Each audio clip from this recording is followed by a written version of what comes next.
सो जय Hind guys, welcome on my YouTube channel. तो चलिए हम बात करते हैं कि कैसे हम सीडीएस एग्जाम को 60 डेज में क्लियर कर सकते हैं। देखिए एफकेट हमारा ख़राब हो चुका है बिकॉज यू ऑल नो कि क्वेश्चंस जो है वो बहुत ज़्यादा डिफरेंट आए थे हर बार जो एग्ज़ाम होता है उससे। तो चलिए हमें ऐसा क्या करना होगा कि सीडीएस जो है हम क्लियर कर ही लें इस अटैम्प्ट में, और ये हमारा फर्स्ट अटैम्प्ट हो और इसमें ही हम सीडीएस क्लियर कर लें। मैं आपको एक कंप्लीट एनालिसिस बताने वाला हूँ जिसमें मैं आपको हेल्पिंग मटेरियल भी बताऊंगा with the help of mind maps. तो चलिए बात करते हैं। अगर आप सीडीएस के एग्जाम में ओटीए के लिए अपियर होना चाहते हैं तो आपको इंग्लिश पढ़नी होगी और जनरल नॉलेज पढ़नी होगी। बट अगर आप आईएनए एंड एयरफोर्स में भी जाना चाहते हैं तो आपको साथ में मैथमेटिक्स पढ़ना होगा। तो चलिए बात करते हैं कि कितने क्वेश्चन और कितने मार्क्स के आते हैं। तो आपकी इंग्लिश जो है वो 100 मार्क्स की आएगी, जीएस जो है 100 मार्क्स की आएगी, एंड मैथमेटिक्स है वो भी 100 मार्क्स की आएगी। सो देखिए आपको जो है सबसे ज़्यादा इंग्लिश में मार्क्स ग्रैब करने होते हैं, और आपका जो मैथमेटिक्स है वो भी स्क्रीन सब्जेक्ट है।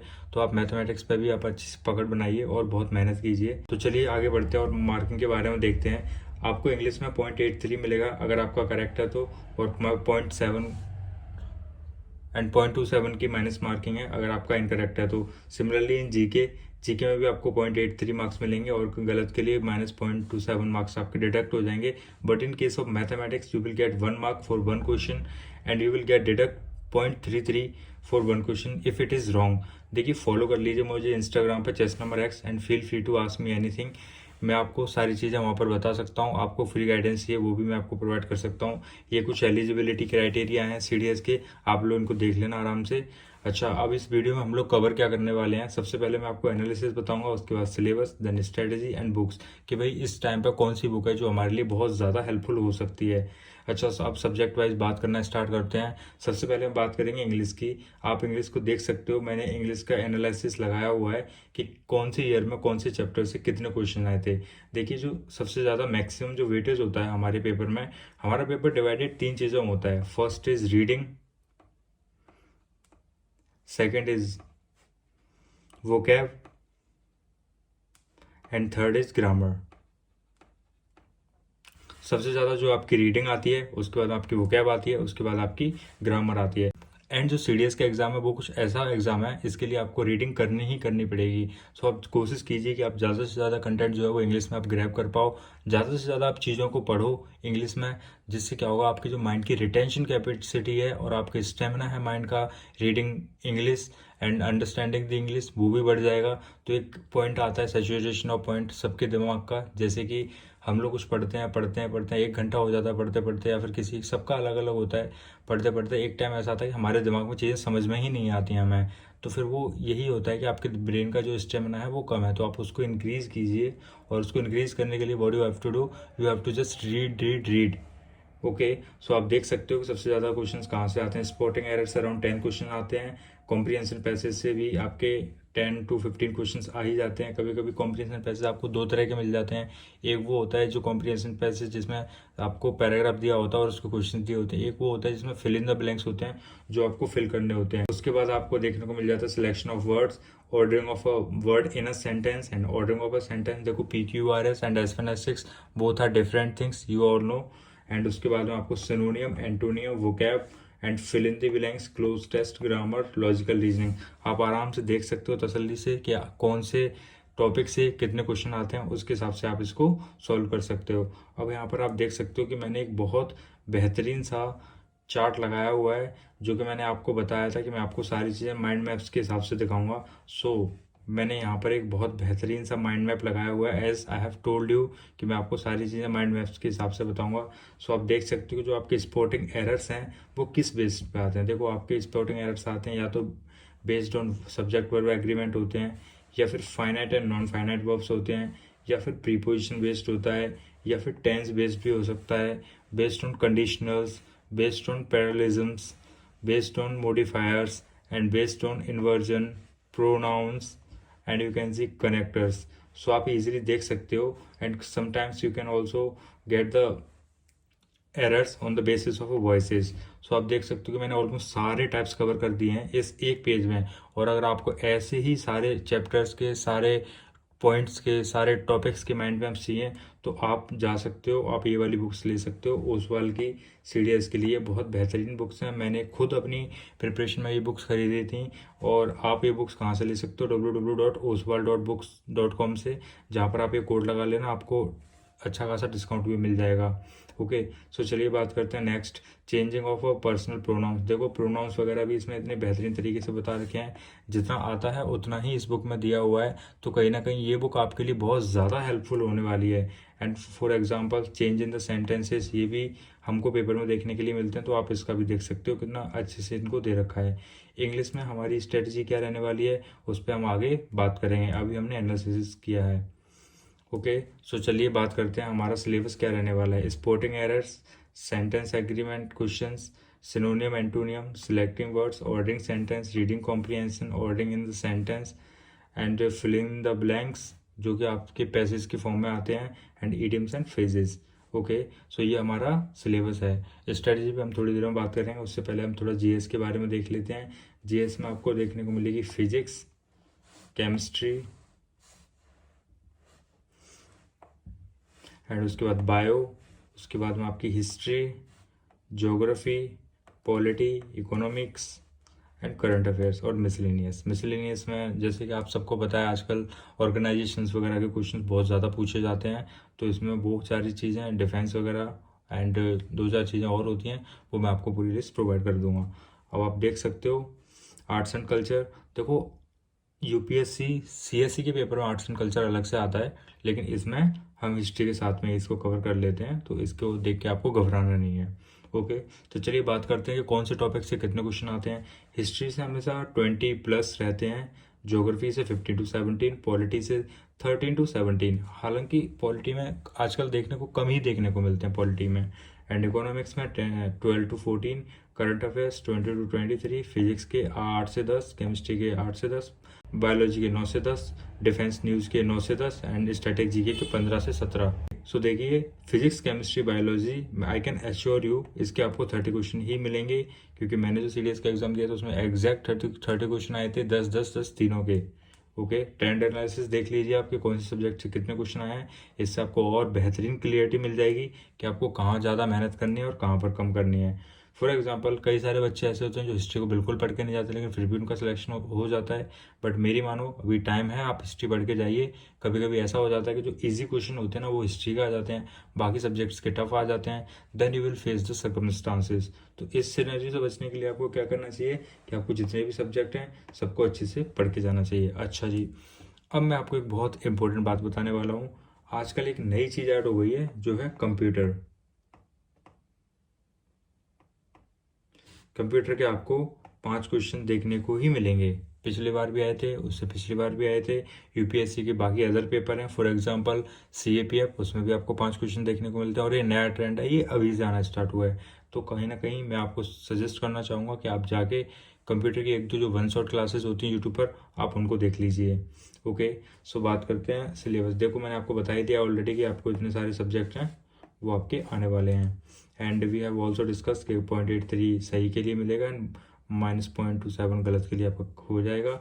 और आपको जो पेपर है वो 2 घंटे में करना है। 100 मार्क्स आएंगे, 120 क्वेश्चन आएंगे।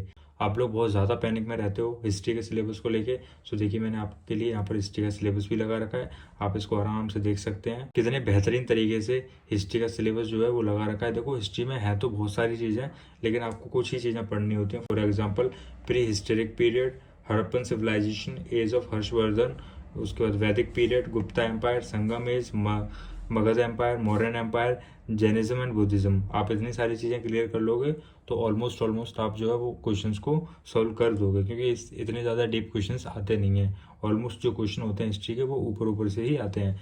एंड मेडाइवल की अगर हम बात करें तो अर्ली मेडाइवल इंडियन पीरियड, उसके बाद में जो इंपॉर्टेंट रूलर्स थे like Sikh gurus, Peshwas, Marathas, Mughals and Mughal empire whole, Vijayanagara empire, Bhakti movement, Delhi Sultanate and medieval India, ये चीज़ें हैं, ये मेडाइवल इंडिया से बहुत इंपॉर्टेंट है। एंड मॉडर्न हिस्ट्री थोड़ी ज़्यादा इंपॉर्टेंट रहती है, ज़्यादा वेटेज भी कैरी करती है, तो मॉडर्न हिस्ट्री की आपको इतनी सारी चीज़ें पढ़नी होंगी। सबसे ज़्यादा इंपॉर्टेंट होती है वो आपके लिए दी रिवॉल्ट ऑफ 1857 होती। आप देख सकते हो कि मैंने आपके लिए सारा जो है सिलेबस लगा रखा है हिस्ट्री का। एंड एडवेंट ऑफ यूरोपियंस, इसको अच्छे से पढ़िए सारा, इसमें मैंने दे रखी हैं बहुत सारी चीज़ें और ये इंपॉर्टेंट टॉपिक्स भी दे रखे हैं लाइक पार्टीशन ऑफ बंगाल, स्वदेशी मूवमेंट, मुस्लिम लीग। तो आप इन सारे टॉपिक्स को पढ़ के जाइए, definitely you will get question 100% from these topics. Okay, so चलिए आगे बढ़ते हैं। Chest number X, you can follow me on Instagram and send hi if you are facing any problem. I will definitely guide you, and free notes and mentorship also you will get on my Instagram channel. Okay, so do one thing, like if you are facing any problem in getting notes and all, then just send me hi on my Instagram. In just a one click you will get notes for physical geography, Indian geography, physics, chemistry, biology, economics, polity, history and English vocab. I will send you these notes. इसके अलावा आपको कुछ नहीं पढ़ोगे तो भी आपका selection जो है वो 100% हो जाएगा। चलिए बात करते हैं कुछ रूल्स की। जो हमारा 20% सिलेबस है उससे हमारा 80% पेपर आता है। मीन्स कुछ टॉपिक्स ऐसे होते हैं सिलेबस के, और वो टॉपिक्स होते कितने 20% सिलेबस के होते हैं, तो वो टॉपिक्स हमेशा मोस्टली बार बार रिपीट होते हैं। तो आपको उन टॉपिक्स पर बहुत ज़्यादा फोकस करना है। PYQ are the key to success specially in defence exams. Okay, so मैं आपको जो भी PDF देने वाला हूँ, जैसे मैंने आपको बता रहा है कि मैं इतनी सारी PDFs आपके साथ शेयर करूँगा, तो इन PDFs में आपको क्या करना होगा, कम से कम 3 रिवीजन हर एक PDF के करने ही होंगे, तभी बात बन पाएगी। नहीं तो आप उम्मीद छोड़ देना कि आपका सिलेक्शन हो पाएगा। ओके, अगर आपको पता करना है कि आपको कहाँ से पढ़ना चाहिए, कौन से रिसोर्सेज बेहतर हैं, तो मैंने ऑलरेडी एक वीडियो बना रखी है यूट्यूब चैनल पर, आप उसको देख लें, आप जाकर चेक कर लेना, आपको जो है वो वीडियो मिल जाएगी इजीली, और आप उसको देख लेना। अराउंड 9K अराउंड व्यूज़ हैं उस पर, आप देख सकते हो उसको। उसमें आपको बहुत हेल्पफुल मटेरियल्स जो है वो कहाँ से पढ़ना है, कैसे कैसे पढ़ना है, वो सारा कवर हो जाएगा। वीडियो बहुत लॉन्ग हो जाती है, इसलिए मैंने उसको दोबारा से बताना अवॉइड किया है। ओके, चलिए बात करते हैं मैथमेटिक्स के ट्रेंड एनालिसिस की। सो देख सकते हो आप कि कहाँ से कितने क्वेश्चन आते हैं। Arithmetics, algebra, sequence and series, trigno, mensuration, statics and geometry आपके टॉपिक्स हैं कुछ, जहाँ से इतने इतने क्वेश्चन आते हैं। यू कैन सी एंड देखिए, इसमें आप देख सकते हो कि ये जो माइंड मैप है ये कितना बेहतरीन है। इसमें अलजेब्रिक एक्सप्रेशन के पूरे फॉर्मूलाज एक ही पेज में कवर किए हुए हैं, एंड पूरा बता रखा है कि क्या क्या इंपॉर्टेंट चीज़ें हैं, और हम बार बार उनको भूलते हैं। उन सारी चीज़ों को एक ही पेज में समअप कर रखा है। ये आपके लिए बहुत ज़्यादा हेल्पफुल हो सकता है। एंड सिमिलरली आप देख सकते हो डाटा इंटरप्रिटेशन की चैप्टर है, उसके सारे फार्मूलाज एंड ट्रिक्स यहाँ पर आप देख सकते हो। And same year for trigonometry and as well as a problem of a train time, boat stream and all. Okay, so अगर आप जानना चाहते हो कि ये जो है ये आपको कहाँ पर मिलेंगे, देखिए आपको हर सब्जेक्ट के लिए मिल जाएंगे, GS के लिए भी मिल जाएंगे, इंग्लिश के लिए भी मिल जाएंगे, मैथमेटिक्स के लिए मिल जाएंगे। और ये मिलेंगे कहाँ पर आपको, ये मिलेंगे आपको इन 3 बुक्स में। आप ये वाली बुक्स ले सकते हो, इनमें आपको ये सारे मिल जाएंगे। और आपको क्या क्या मिल जाएगा, बहुत ही बेहतरीन तरीके से पुराने जितने भी अब तक के PYQ हैं, जितने भी अब तक पेपर हुए हैं, वो सारे मिल जाएंगे। तो चलिए आगे बढ़ते हैं। ओके, सो आप ये देख सकते हो कि अब तक नंबर सिस्टम से कितने क्वेश्चन आए हैं, जो कि इस बुक में आपको दे रखे हैं। एंड एवरी चैप्टर जो है इसी तरीके से आपको बता रखा है कि कौन से चैप्टर से कितने कितने क्वेश्चन आए थे अब तक। ओके, सो चलिए बात करते हैं कि आपको पढ़ना कैसे है, कितने टाइम तक कौन से सब्जेक्ट को आपको पढ़ना चाहिए, तो आपका सिलेक्शन जो है वो श्योरली हो ही जाएगा। सबसे पहले आपको 1 आवर पढ़ना है आपके करंट अफेयर्स को। करंट अफेयर्स को आप मॉर्निंग में पढ़ सकते हो, और मंथली करंट अफेयर्स पढ़ना, डेली के चक्कर में मत पढ़ना और ईयरली वाली के चक्कर में मत पढ़ना। अब आपको पढ़ने का तरीका मैं बता देता हूँ। जैसे आपको 6 मंथ्स की करंट अफेयर्स करने के जाना होता है, तो आप एक वीक उठा लीजिए। फॉर एग्जांपल अगर आप मंडे से स्टार्ट करते हैं, सो मंडे टू सैटरडे आप क्या होगा, आपको ये 6 की 6 PDF वो एक बार रिवाइज हो जाएंगी, 1 घंटे में आराम से रिवाइज हो जाती है। उसके बाद में जो नेक्स्ट वीक होगा उसमें आप फिर से स्टार्ट कर दीजिए यहीं से। उसके बाद जो अगला वीक होगा उसमें आप फिर से स्टार्ट कर दीजिए। सो आपकी जो एक PDF होगी ना 1 मंथ की करंट अफेयर्स की, उसके कम से कम 5 से 6 रिवीजन लग जाएंगे मिनिमम। अब इतना करने के बाद में आपको करंट अफेयर्स से तो कोई क्वेश्चन छूटने वाला है नहीं। उसके बाद आपको इंग्लिश में 3 घंटे देने ही देने हैं मिनिमम। 1 घंटा ग्रामर पढ़ो, 1 घंटा वोकैब पढ़ो, 1 घंटा रीडिंग पढ़ो।